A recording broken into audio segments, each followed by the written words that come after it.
ou de cette semaine sera « Prête l'oreille à ma voix quand je t'invoque ». Seigneur, prête l'oreille à ma voix quand je t'appelle, quand je crie vers toi.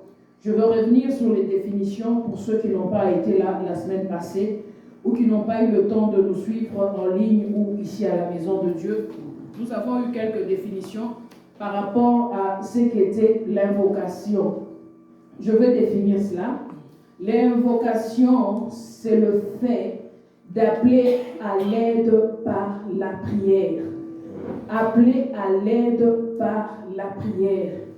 Et la deuxième définition que nous avons eue, l'invocation est le fait de mettre en avant quelqu'un qui nous sert d'appui.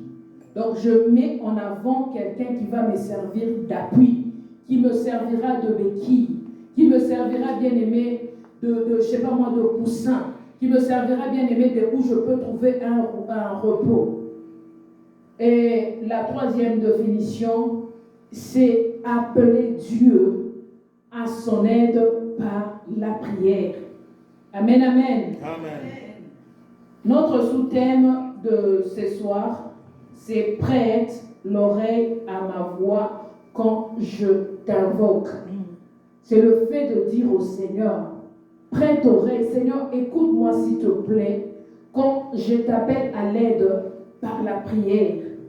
Nous allons nous lever pour faire la lecture du psaume 141, le premier verset.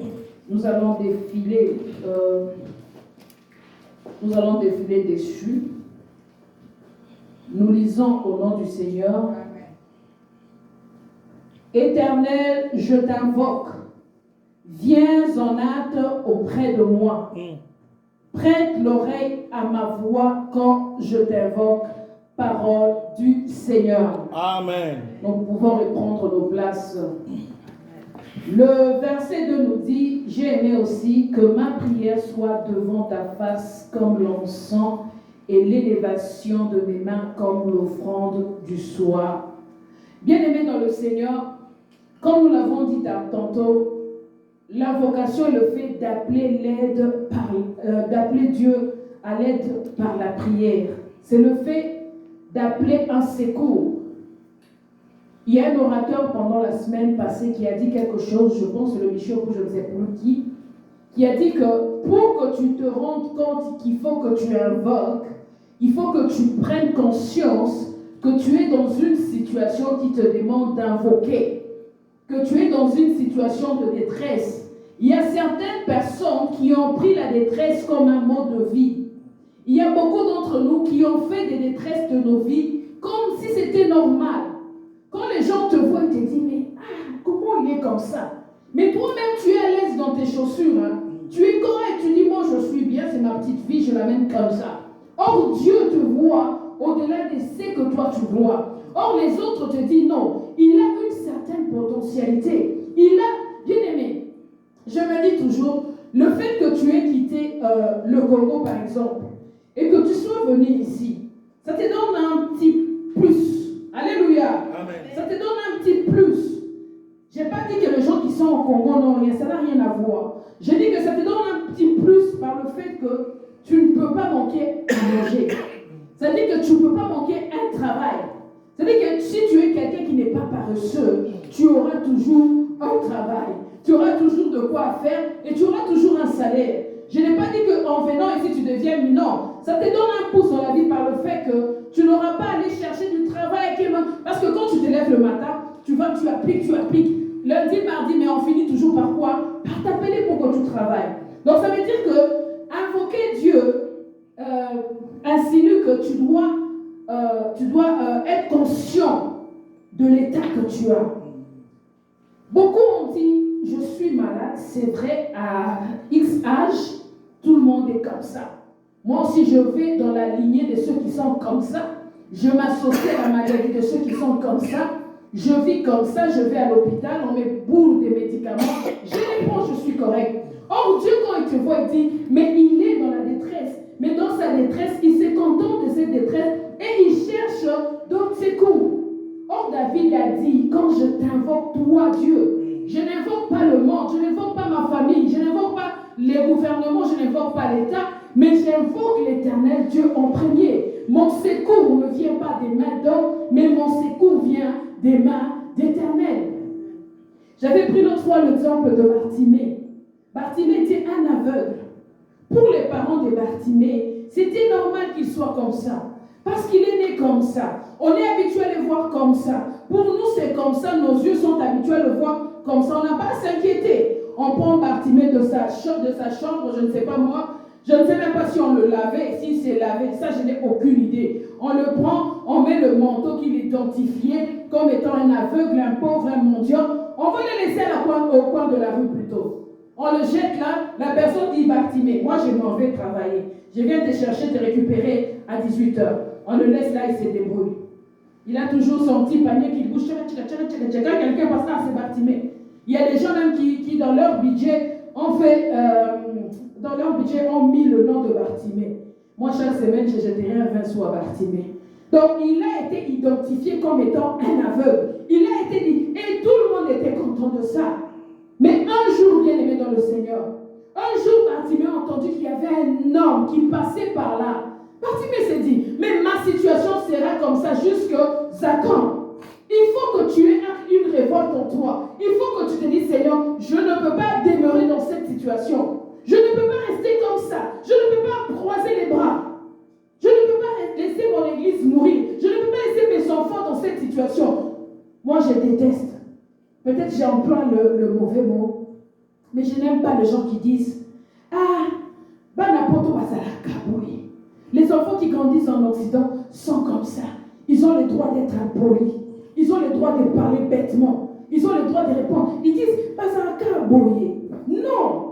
C'est une situation, quand tu regardes tes enfants commencent à devenir cacaboyés, tu te dis, non, je veux me lever, je vais invoquer l'Éternel, parce que ce n'est pas cette terre qui fait que mes enfants soient devenus des extraterrestres. Alléluia. Amen. Ça fait que ce sont des enfants faits de chair et de sang. Le sang qui coule en Est, c'est le sang qui coule aux enfants qui sont au Congo, qui sont en Égypte, qui sont, c'est pas moi, au Cameroun ou que ce soit. Ça ne veut pas dire que toi, tu te contentes, tu dis, ah, ils sont comme ça. Ils deviennent impolis, ils répondent n'importe comment, et on est content de ça. Oh, bien-aimé, tu dois te dire non. Si les enfants subissent l'influence, non, je me tiendrai devant l'Éternel, je l'invoquerai et l'Éternel me répondra. Parce que je dois d'abord prendre conscience que ce que je vis n'est pas normal. Bien-aimé, nous sommes en train, le contentement, bien-aimé, nous empêche même d'invoquer le Seigneur. Tu regardes quelqu'un qui vit une situation pas possible. Toi, tu te dis, si j'étais dans cette situation, je marcherais les mains sur la tête comme ça chaque jour. Je sortirais du métro en train de parler comme un fou, en train de marcher les mains sur la tête. Mais tu vois, cette personne est contente dans cette situation. Tu te dis, mais comment elle fait pour accepter cette situation? Et elle se dit, enfant de Dieu. Or, il y a un Dieu dans le ciel. Il y a un Dieu assis sur son trône. Il y a un Dieu qui attend qu'on l'invoque. Il y a un Dieu qui attend qu'on l'appelle. Il y a un Dieu qui attend, bien aimé, qu'on puisse lui parler parce que c'est l'Éternel, le Saint d'Israël. Alléluia. Amen. Il est Dieu. C'est pourquoi il a dit, David a dit, Seigneur, je veux que tu m'entendes. Ouvre ton oreille, entends-moi. Mais toi, est-ce que tu veux que Dieu t'entende? Est-ce que tu es conscient de ce par quoi tu passes? Est-ce que tu as même besoin de cette aide? Peut-être que nous pensons que la personne a besoin de ça, mais peut-être cette personne s'est contente de ce qu'elle est. Il y a des choses même qui empêchent. Je vais prendre juste 2 éléments. Je ne veux pas traîner aujourd'hui. Le premier élément, les choses qui nous empêchent de reconnaître notre situation, de reconnaître la maladie, si je peux dire. Pas seulement la maladie physique, mais la maladie spirituelle aussi dans notre vie. La première chose, bien aimée, ce sont les esprits mauvais et les liens de nos familles. Alléluia. Bien aimé, quand tu es envoûté, les esprits mauvais et les liens de nos familles, quand tu es envoûté, quand tu es sous l'emprise du diable, bien aimé, tu peux porter une chemise déchirée. Toi, tu vois que tu as sapé. Tout le monde te dit, qu'est-ce qu'il a? Il ne voit même pas ce qu'il porte. Mais pour toi, là, tes yeux ont été tellement envoûtés que toi, tu dis, non, c'est normal, je suis bien. Tu peux regarder, tu as des diplômes, mais tu ne veux même pas exploiter les diplômes pour lesquels tes parents ont payé les études.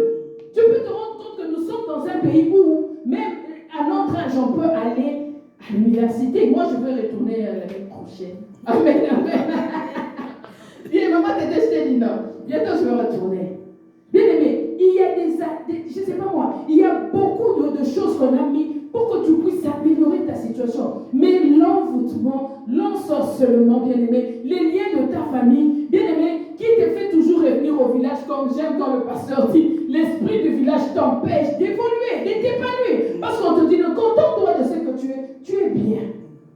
Tout le monde ne te voit pas bien, toi tu dis, je suis bien. Ça veut dire que l'enchantement a pris place dans ton esprit. L'enchantement a fait que toi tu vois que c'est bien, moi c'est comme ça.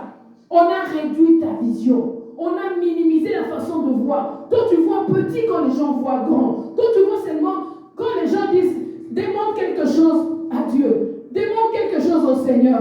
Toi tu fais quoi? Toi tu t'assois. Moi j'aimerais bien un jour que le Seigneur fasse monter le volume dans le cœur de chacun de nous. Quand on dit demande à Dieu, prie, les gens ont jeûné, les staffs ont jeûné, prie, demande. Il y a ceux qui disent, donne-moi c'est $200. Je t'en prie, mais $200 là, ça fait 2 ans qu'ils demandent $200 à Dieu. C'est-à-dire que tu as une petite vision et ton Dieu est petit, ta vision est petite, tout ce que tu vois est petit. Ça veut dire que tu n'auras pas, bien aimé, tu n'auras pas à voir loin. Tu n'auras pas à te dire, non, comment je peux demander 200? C'est petit. Pour toi, c'est grand. Pourquoi? Parce que l'enchantement a pris place en toi. On a mis en toi un esprit de limitation. On s'est dit, cette personne ne pourra pas dépasser $1000 dans son compte. Cette personne n'atteindra pas $10 000 dans son compte. Toi, quand on dit, donner peut-être, chacun va donner 5 000 $ pour l'œuvre de Dieu. Pour toi, c'est, ces gens sont malades ou quoi? Pourtant, bien aimé, rien n'est impossible à notre Dieu. Pourtant, Dieu nous dit que demande-moi tout ce que tu veux, je te donnerai. Mais bien aimé, tu ne peux pas sortir de cette situation tant que l'enchantement est sur toi. Tant que l'esprit des limitations est sur toi. Tant que toi-même tu mets le point sur ta vie. Personne n'a mis un point sur ta vie. Mais toi-même tu es parti, tu as mis un point, tu as dit, moi, c'est fini, je n'évoluerai plus. J'attends juste que maman remonte, je mange mon foufou, je dors le matin. Les autres choses là, ça ne me regarde pas. Tu ne t'assois même pas pour dire, Seigneur, je dois vivre des grandes choses sur la terre. Bien aimé, si Dieu t'a envoyé sur cette terre, je vous dis, bien aimé, je suis restée marquée dans mon esprit après le voyage que j'ai fait pendant 5 jours pour aller jusqu'au Bahamas. Je voyais la grandeur de Dieu. Je disais, mais pourquoi nous on voit Dieu si petit? Lui qui a fait des... Tu vois l'eau, tu vois même pas là où ça commence, même là où ça finit. Tu vois la couleur de l'eau. Moi j'ai passé, c'est moi, il y a une couleur. C'est un peu gris. Au Congo, là-bas, c'est un peu jaune à cause du sable. Mais j'ai vu des couleurs, j'ai dit, oh, il y a de l'eau bleue, il y a de l'eau verte, il y a de l'eau... Il y a des couleurs. Ce n'est pas la couleur de l'eau, mais la couleur affectée par l'environnement. Je dis, Seigneur, comment tu as fait tout ça? Tu regardes les montagnes. Tu regardes même l'eau. Le soir, même quand tu sors, tu regardes l'eau, tu dis, ça c'est compliqué, tu rentres. C'est pour dire que bien aimé, notre Dieu est infiniment grand. Et toi, tu le mets dans $200. Toi, tu le mets dans, je ne sais pas moi, dans, je ne sais pas quoi, dans... Il y a ceux qui disent, Seigneur, moi c'est ma 1000 là, si tu me donnes, c'est ma 1000 là. Seigneur, moi c'est fini. Or, le 1000 là que toi tu demandes pour dire que c'est fini là, le 1000 là pour quelqu'un d'autre, c'est un café qu'il prend. Les 1000 là pour... Et c'est pour te dire que, bien aimé, l'enchantement, l'envoûtement t'empêche, bien aimé, de reconnaître ta situation et de voir plus grand. La deuxième des choses, bien aimé, c'est l'environnement. Alléluia. Amen. C'est l'environnement dans lequel tu évolues. L'environnement est très important. Pour que tu prennes conscience de ce que tu es, il faut que tu vives avec des gens autour de toi qui ne regardent pas comme toi, qui n'ont pas la même vision que toi ou la vision moins que toi. Il faut être dans un environnement où tu entends les gens parler de 50 000 $ par semaine qu'ils gagnent. Ça te pousserait à dire, moi je gagne 500. Non, je dois arriver même à 1000. Ça va t'inciter. Mais tant que tu demeures dans un environnement où pour eux 100 $, c'est la gloire, bien aimé, tu n'évolueras pas. Tu vas demeurer dans une situation où les miettes là pour eux suffisent. Ils sont dans un petit coco, ils se disent, on est comme ça, c'est bien, on prend notre petit foufou, notre petite bière, on boit les soirs, on part, on dort, le matin on va chercher notre 50. Tu vas rester dans cette situation, pourquoi? Parce que l'environnement ne t'aide pas. Quand tu es entouré, bien aimé, des amis, dans ta famille, il y a des amis ou le membre de ta famille. Quand vous parlez de vos projets ne dépassent même pas 1000 dollars. C'est rare que je parle des choses comme ça, mais c'est mon esprit qui me pousse à parler des choses comme ça. C'est rare que je parle d'argent. Le pasteur est témoin, c'est rare que je parle des choses comme ça. Mais mon esprit me pousse à le dire parce que, bien aimé, nous sommes venus sur cette terre pour jouir de tout ce que Dieu a mis sur cette terre. Yes. Parce que si tu n'as pas l'argent, il y a des choses que tu ne peux pas faire.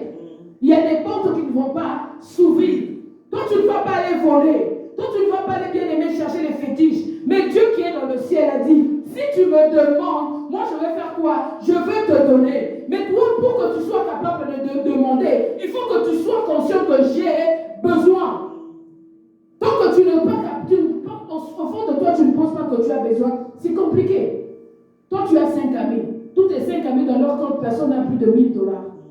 Ils sont toujours à parler. Ah, moi, je suis dans les moins. Comme on rit toujours avec une amie. Aujourd'hui, tu es quand c'est la semaine qui commence, tu es dans moins combien?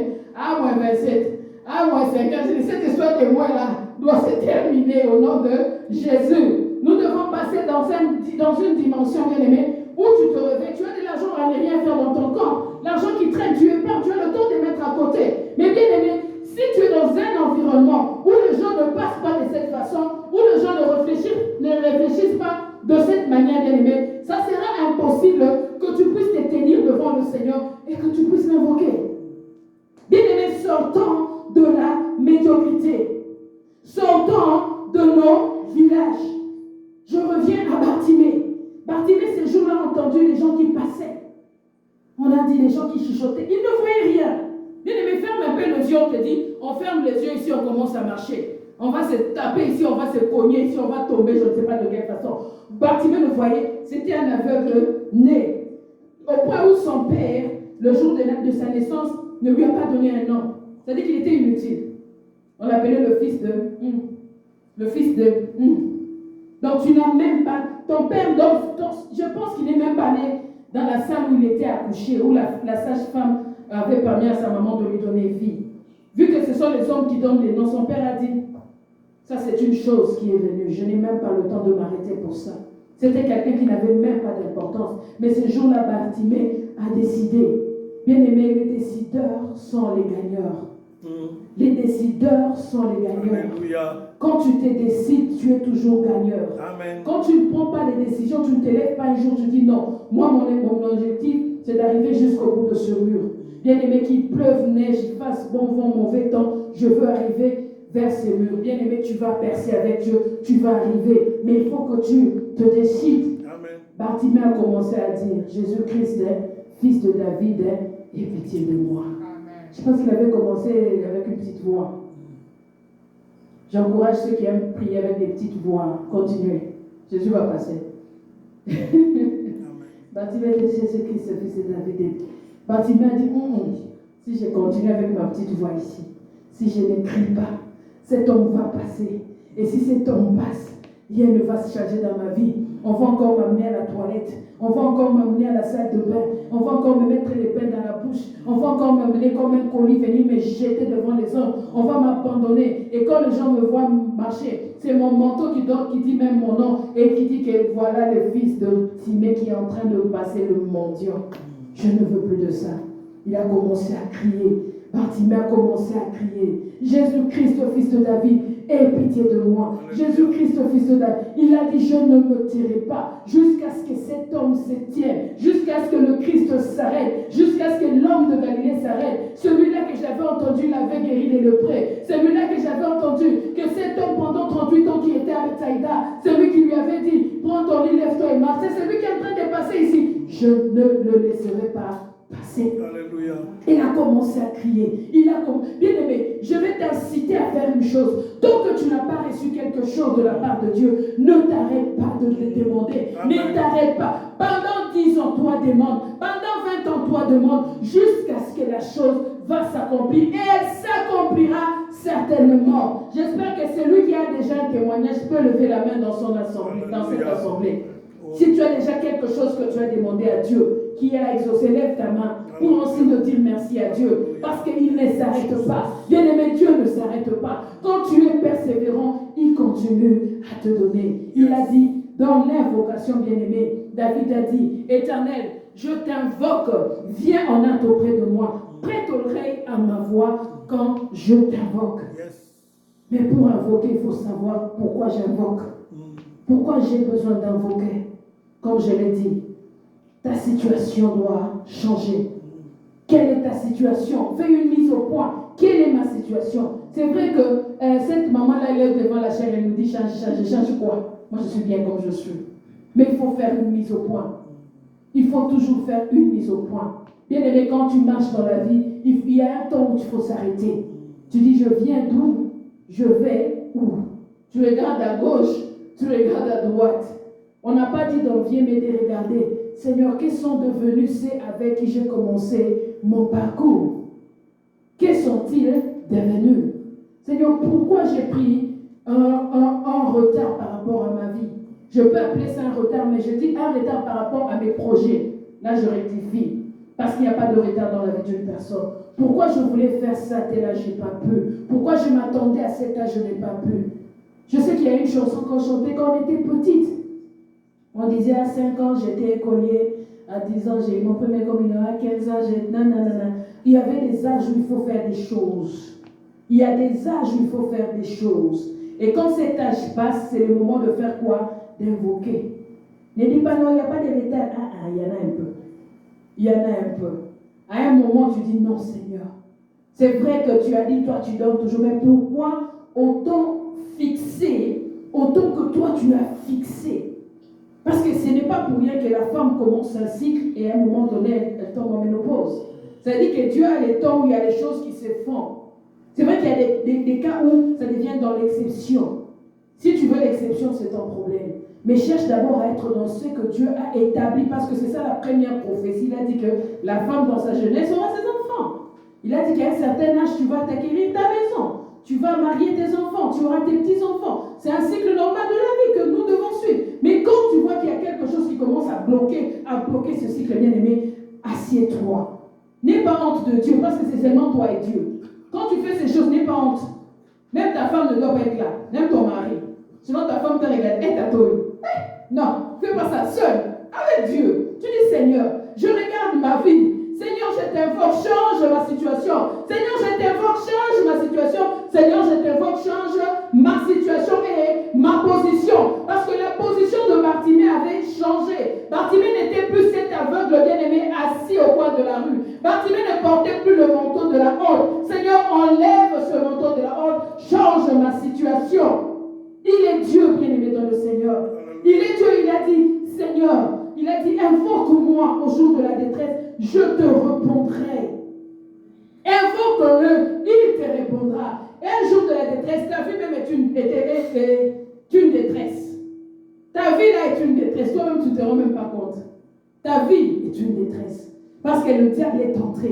Il a joué, il a saccagé et il est parti. Et il te regarde les mains en train de sourire et de dire, mais regarde sa vie. Tu as une destinée entre tes mains. Tu as une destinée devant toi. Et cette destinée, bien-aimée, si elle t'a été volée, si elle a été changée, si elle a été bafouée, bien-aimée, c'est à toi de te lever. C'est à toi de te dire non. C'est le moment où je me lève maintenant. C'est le moment où je me tiens debout devant toi, Seigneur. Et je veux t'appeler. Entends mon cri, Seigneur. Pour que Dieu t'entende, il faut que tu cries vers lui. Alléluia. Amen. Pour que Dieu t'entende, il faut qu'il y ait quelqu'un qui crie. S'il faut que tu... Bien aimé, crier, ce n'est pas seulement avec la voix. Il y a deux fois tu sens ton cœur qui crie. Je ne sais pas si vous avez déjà vécu ça. Tu es dans l'auto toi-même. Ou tu es avec les gens. Tu dis, Seigneur, je suis fatigué. Seigneur, viens à mon secours. Là, tu cries au-dedans de toi. Et Dieu entend. Et Dieu exauce, il écoute. Parce qu'il faut qu'il y ait quelqu'un, qu'il y ait un cri qui monte vers moi. Bien aimé, toi, tu n'as jamais fait monter des cris vers Dieu. Tu peux demander, c'est bien de demander. Prier, c'est parler avec Dieu. Moi, je prie. Mais il y a un moment où Dieu s'est dit, mais il y a quelqu'un qui m'appelle. Tu vois, nous tous, nous prions. Prier, c'est parler avec Dieu. Prier, ce n'est pas invoquer. Invoquer, c'est prier. Alléluia. Prier, ce n'est pas invoquer. Invoquer, c'est prier. Il y a un temps, il faut invoquer Dieu. Il y a un temps, il faut prier. Chaque matin, Seigneur, je te rends grâce. Merci pour cette nuit. Merci pour ça. Ma famille, mes enfants, tes mains, tu brises ce qui a brisé, tu détruis, tu bâtis, tu fais ce que tu veux. Tu commences ta journée. Dieu t'entend, il t'exauce, il te garde, il te protège. Mais il y a des moments où tu regardes ta situation, où tu regardes ton cas, où tu regardes ton vécu, où tu regardes ce par quoi tu es passé et tu te dis, Seigneur, c'est le moment que tu t'élèves, c'est le moment que tu agisses, c'est le moment que tu me fasses grâce. Parce que Seigneur, comme disait Bartimée, si cet homme passait aujourd'hui, bien aimé, fais comme si c'est le dernier jour que le Seigneur passe devant toi. Fais comme si c'est les derniers instants que le Seigneur passe devant toi. Crie jusqu'à dire que si je manque cette occasion, je ne sais pas si cet homme passera encore sur ce chemin. Je ne sais pas. Je dois prendre, bien aimé, saisir le truc par le corps. Par les deux corps, comme on dit. Bien aimé, tu dois te décider. Tu dois prendre une décision. Je dis toujours, lorsque l'homme de Dieu nous envoie des saisons de prière, lorsqu'il nous envoie, bien aimé, des semaines de prière, des thèmes de prière, des sous-thèmes de prière, ce n'est pas un hasard. C'est une saison ou une brèche que le Seigneur ouvre parce qu'il veut faire quelque chose dans notre vie. Ce n'est pas dans toutes les églises qu'on parle de ça. Et Dieu voulait que tu écoutes ce message. C'est parce que Dieu veut que tu l'appelles. Parce que il veut t'écouter. Et pour qu'il t'écoute, il faut que toi tu l'appelles. Il veut que tu l'appelles. Depuis qu'il attend que tu l'appelles, toi tu ne l'appelles pas. Bien aimé, Dieu a établi ces choses avec des principes qu'on ne peut changer. S'il a dit invoque-moi au jour de la détresse, ça veut dire que tu dois l'invoquer au jour de la détresse. Je t'exaucerai, je te bénirai, je te guérirai, je ferai tout. Comme je l'ai dit le lundi passé, pour ceux qui étaient en ligne, je n'ai pas vu une place dans la Bible où quelqu'un a invoqué Dieu et Dieu n'est pas descendu. J'ai fouillé, j'ai lu. Je suis partie sur tonton Google. J'ai dit tonton Google, dis-moi un peu cette affaire. Est-ce qu'il y a un jour où Dieu, quelqu'un a invoqué? On m'a donné, je ne sais pas moi, combien de milliers de fois où les gens ont invoqué Dieu. Mais toutes les fois où les gens ont invoqué Dieu, Dieu les a exaucés. Amen. Anne allait tout le temps au temple. Il allait tout le temps avec le sacrifice. Comme nous a prêché le pasteur dimanche passé. Il ramenait le sacrifice. Mais ce jour-là, elle a dit, elle a parlé en langue. Quelqu'un dit, c'est la première fois que quelqu'un parle en langue. Anne a parlé en langue. Et elle a dit, mon cœur est rempli. Bien aimé, ton cœur va être rempli quand tu vas aller dans un cercueil. C'est quand tu en auras assez. Tu n'as pas encore assez de la façon dont tu vis. Tu n'as pas encore assez de cette situation qui traîne dans ta vie, de ce péché qui t'empêche chaque fois d'être dans la présence de Dieu. Tu n'es pas fatigué de ça. Anne a dit aujourd'hui, je me tiens devant toi, Seigneur. Elle a commencé à prier, elle a invoqué Dieu. Et Dieu a dit à Samuel, j'entends quelqu'un, j'entends une femme qui est en train de parler. J'entends une femme. Et Samuel qui n'entendait même pas ce qu'elle disait, il dit, cette femme est ivre. Élie. Pardon, Élie. Il a dit, cette femme est ivre. Cette femme est ivre. Je ne sais pas ce qui se passe dans sa tête. Elle dit, madame, qu'est-ce qui se passe? Ta boisson, tu viens la boire ici à l'église. Elle a dit à l'homme de Dieu, Élie, je ne suis pas ivre. Mon cœur est rempli. Bien aimé, quand ton cœur est rempli, bien aimé, on peut te trouver par terre en train de dormir. Moi, quand j'ai eu mon garçon, j'en parlais aujourd'hui avec ma soeur. Quand le médecin, quand j'ai accouché 2 mois avant, quand on m'a dit, non, il va rester 1 mois à l'hôpital. Là, dans le temps, ma mère était en vie. Elle me dit, tu peux rester à un endroit proche parce que ton premier accouchement, il ne faut pas que tu bouges beaucoup. Sois proche, prends une place, un hôtel quelque part, pour que tu puisses être auprès de l'enfant tout le temps. Parce qu'ici, tu accouches, après on te dit, rentre chez toi, on reste avec l'enfant. C'est comme ça. C'est-à-dire que je suis partie me renseigner. On me dit, non, même dans l'hôpital, il y a un hôtel. Alors j'ai pris l'hôtel. J'ai pris pour 2 semaines. Quand j'ai pris l'hôtel pour 2 semaines, c'était vraiment une belle place. J'ai dit adieu, Seigneur, jusqu'à ce qu'on me dise que cette situation est bonne, je vais dormir par terre dans cet hôtel. Je venais d'accoucher, bien aimé, c'était mon premier accouchement. Je n'avais personne, ni maman, ni yaya ici, j'étais seule. Il y avait des mamans de l'église, oui, qui m'aidaient aussi. Vous savez, ici, comme on dit toujours, chacun donne ses conseils à sa façon. Moi, je pense qu'il faut faire ça. Moi, je pense qu'il faut faire ça. J'étais tous de jeunes mamans. Alors ce qui s'est passé, c'est quoi? J'ai dormi à terre. J'ai dit, Seigneur, je ne quitterai pas ces planchers jusqu'à ce que je reçoive une bonne nouvelle de la part des médecins. Parce que les médecins d'ici, ils peuvent te tuer avant même ta mort. Ils disent, non, c'est pas madame, hein, cet enfant est vraiment, il est très précoce, hein, cet enfant, j'étais devant Dieu, j'ai crié seul dans la nuit, seul je criais, j'ai dit, Seigneur, pas mon enfant. J'ai invoqué l'Éternel, il m'a répondu, il m'a délivré de toutes mes frayeurs, parce que j'avais peur, il a enlevé la peur à moi, il m'a donné l'assurance, parce que le Seigneur dit, quand on a le regard tourné vers lui, on ne rit au nom de joie, et jamais, jamais, jamais, ton visage ne sera couvert de honte, parce que tu l'as invoqué, parce que tu as cru en lui. Yes. Il est Dieu. Bien-aimés, nous servons un Dieu vivant. Nous servons un Dieu puissant, un Dieu capable. Notre Dieu n'est pas un Dieu incapable. C'est pourquoi, bien-aimés, cette semaine, dis à Dieu cette semaine, bien-aimés, moi j'aime bien saisir les thèmes, saisir les temps, saisir les saisons. La saison, ça peut être une journée où les pasteurs décrètent, dit aujourd'hui on va prier pour ça. C'est une saison que Dieu ouvre devant toi. Tu dois saisir cette saison et dire, Seigneur, cette saison c'est la mienne. Ce qui a été dit c'est pour moi. Je ne quitte pas de ces lieux. Je ne quitte pas mes genoux jusqu'à ce que tu me répondes. Bien-aimé, invoque Dieu. Nous sommes dans une saison où le Seigneur nous dit, crie, parce qu'il a vu peut-être que nous sommes très, je cherche un bon mot. Nous sommes très, pas la nonchalance, mais nous sommes passifs. Nous supportons les choses difficiles, nous acceptons ce qui nous arrive. Dieu dit, ce peuple doit se réveiller.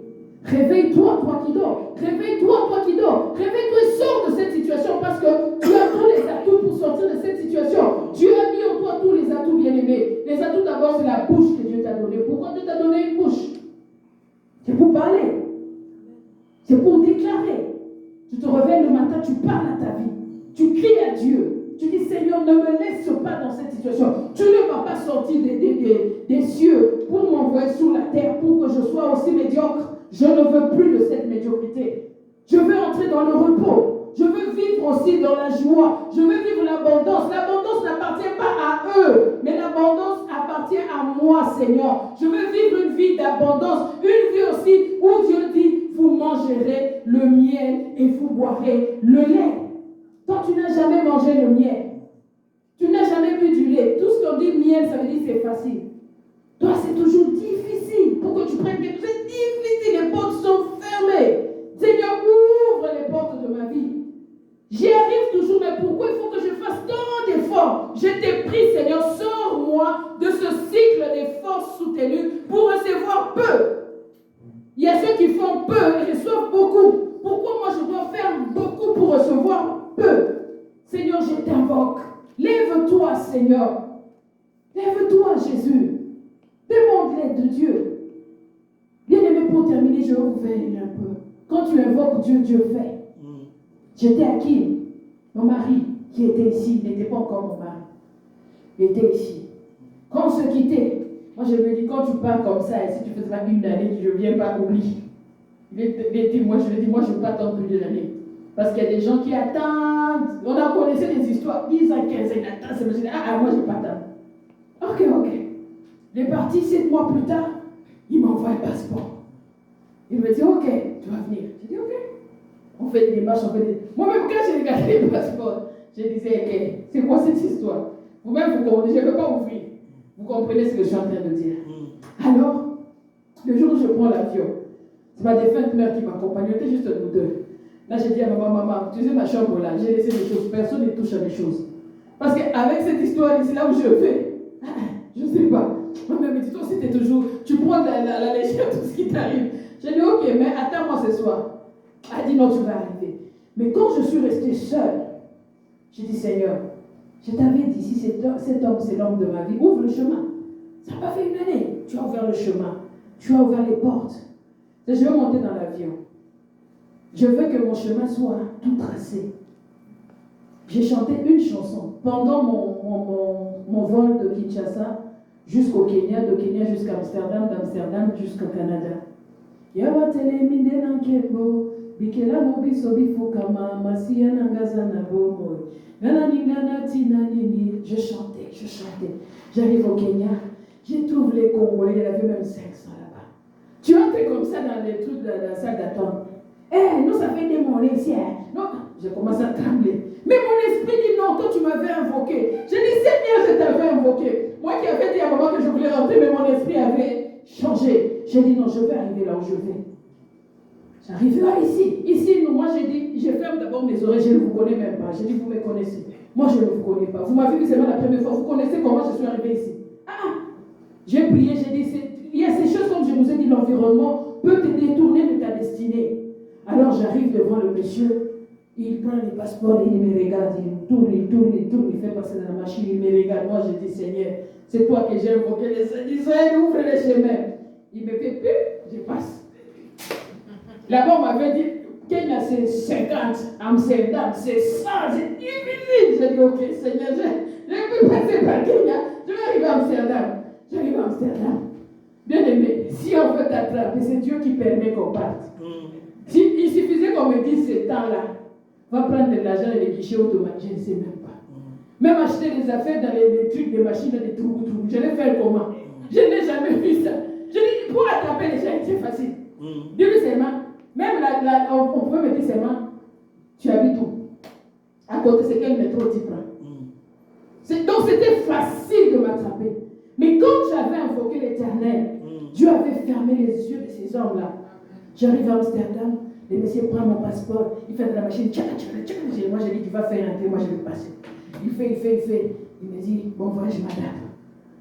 Quand il m'a dit ça, j'ai dit non, il y a un Dieu dans les cieux. Et il faut toujours invoquer le Dieu qui est dans les cieux. Bien aimé, si on commençait à dire nos témoignages, on en a tout un tas.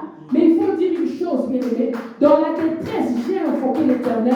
L'Éternel m'a répondu. Il m'a délivré de toutes mes frayeurs. Quand tu as le regard tourné vers l'Éternel, bien aimé, ton visage sera toujours rayonnant de joie et il ne te couvrira pas de honte. Que Dieu bénisse sa parole. Amen, amen. Nous allons nous lever pour dire merci à Dieu. Alléluia. Remercie le Seigneur. Dis-lui, Seigneur.